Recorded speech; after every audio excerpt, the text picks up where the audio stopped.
Tu viens d'acheter une voiture ou une maison.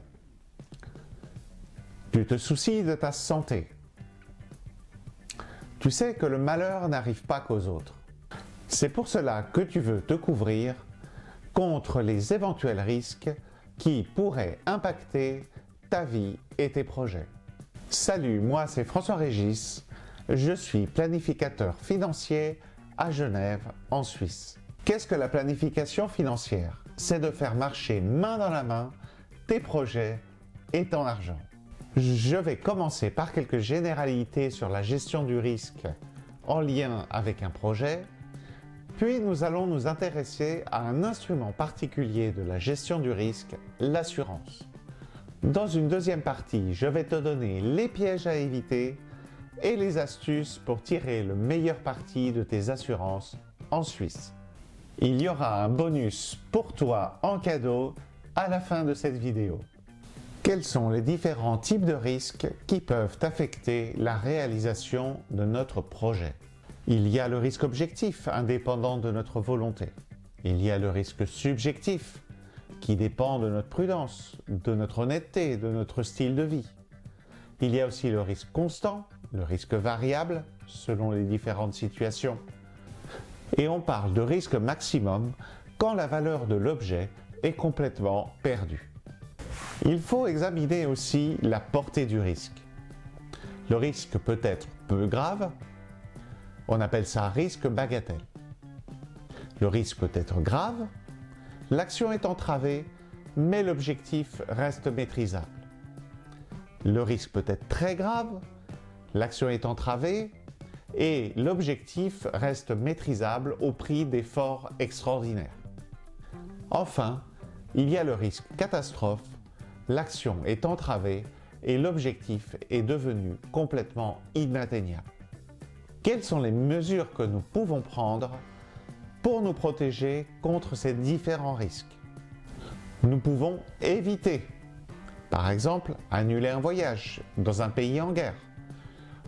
Par exemple, ne pas prendre sa moto le jour où il neige. Nous pouvons également réduire le risque. Par exemple, dans le cas de la moto, porter un casque.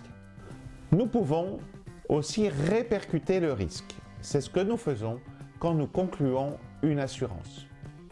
Enfin, nous pouvons décider d'assumer le risque. S'il y a des pots cassés, nous payons de notre propre poche. Penchons-nous maintenant en détail sur cet instrument fabuleux qu'est l'assurance. L'assurance permet de transférer les risques sur une communauté solidaire qui se promet entraide mutuelle. C'est la communauté des assurés. La prestation d'assurance se base sur les statistiques et la loi des grands nombres, qui permettent de dégager des probabilités de sinistres dans la communauté des assurés. C'est pour cette raison que tous les sinistres ne sont pas assurables. De même, une fois qu'un sinistre est réalisé, il n'est plus probable mais effectif et donc il n'est plus assurable. L'assurance apporte une protection financière dans tes projets.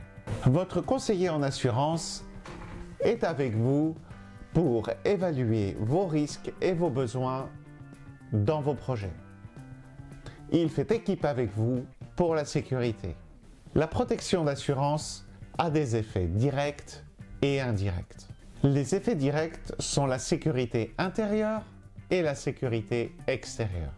Dans les effets directs, il y a la protection d'assurance, le sentiment de protection et le fait que le risque est assuré objectivement. Dans les effets indirects, il y a la solvabilité, le besoin moindre de liquidité, la préservation du patrimoine et les effets psychologiques de la prudence dans la gestion des risques. On classe les différents types d'assurance en catégories. L'assurance chose en cas de dommages à des choses corporelles, comme l'assurance voiture, l'assurance ménage, l'assurance entreprise, l'assurance construction, les assurances de personnes en cas de dommages à des personnes, l'assurance maladie, l'assurance accident, l'assurance de patrimoine en cas de dommages au patrimoine, comme les responsabilités civiles, la protection juridique. les pertes d'exploitation et enfin l'assurance vie.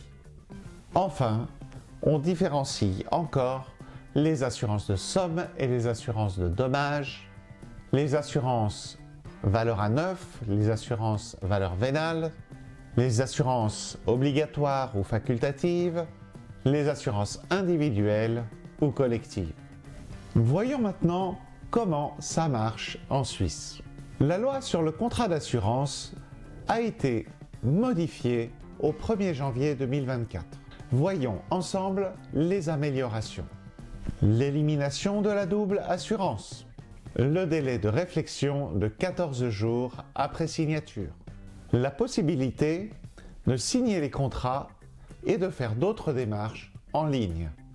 La formation continue obligatoire des courtiers en assurance. Enfin, la fin du démarchage à froid pour les assurances maladie. Je vais maintenant passer en revue les différentes assurances suisses.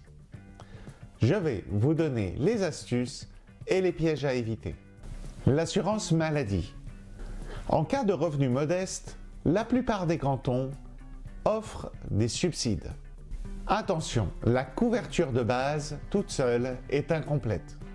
Il faut la compléter avec une assurance complémentaire qui va couvrir le transport, le sauvetage, les dents et les voyages. L'assurance vacances. L'assurance vacances, quant à elle, va vous couvrir en cas de besoin de rapatriement qui peut chiffrer en centaines de milliers de francs. Cette assurance avancera vos frais médicaux si vous vous trouvez à l'étranger. Enfin, vous pouvez être remboursé en cas de maladie ou de transport en commun défectueux. L'assurance ménage. Attention au cas de sous-assurance. Si votre inventaire de ménage a une valeur plus élevée que la somme d'assurance, vous ne serez pas indemnisé à 100% mais au prorata. Demandez un droit de résiliation annuel. Dans certains cantons, l'affiliation à un établissement cantonal d'assurance est obligatoire pour les risques incendie et dommages naturels. Avec la digitalisation croissante, une cyberprotection est toujours plus indispensable. Les animaux de race ont souvent des pathologies médicales liées à leur pédigré. Il peut être judicieux de conclure une assurance animaux dès leur jeune âge. L'assurance véhicule. Attention de bien demander la protection du bonus, la faute grave et le droit de résiliation annuel. La protection juridique. C'est une évolution de la société de faire toujours plus appel à des conseillers juridiques. Un avocat coûte cher en Suisse. Choisissez le libre choix de l'avocat. Choisissez également une protection juridique indépendante des compagnies d'assurance au cas où il y aurait un conflit d'intérêts en cas de litige avec votre compagnie d'assurance. Responsabilité civile. Pour la responsabilité civile privée, c'est-à-dire pour l'individu, vous avez certaines options qu'il faut inclure en fonction de vos activités. Avez-vous un vélo?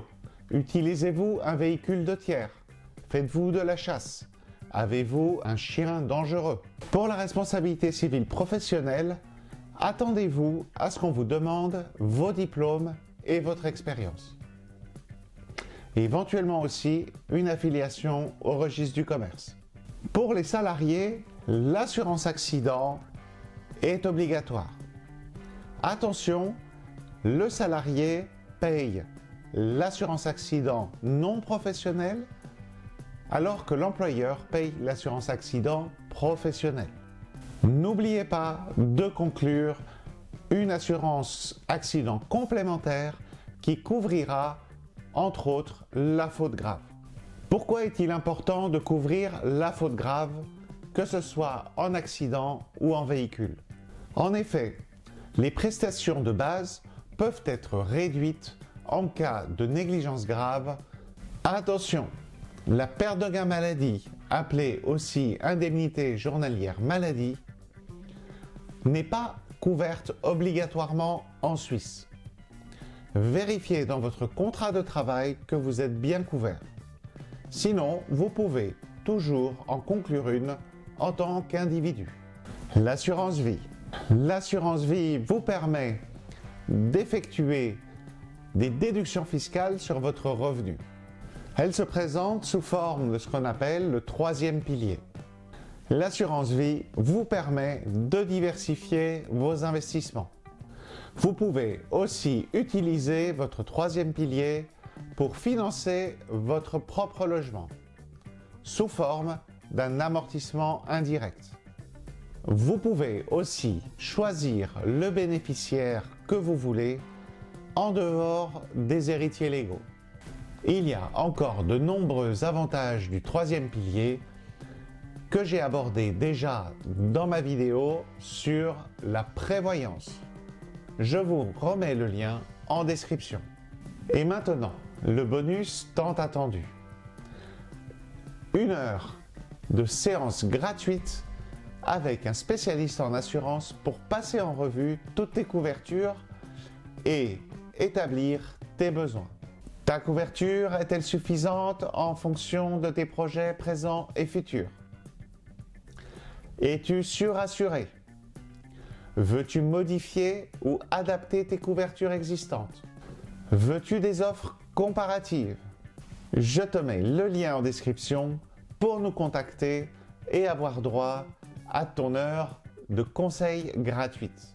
Si tu veux que je développe certains sujets de cette vidéo ou que j'en aborde d'autres, mets-le-moi en commentaire.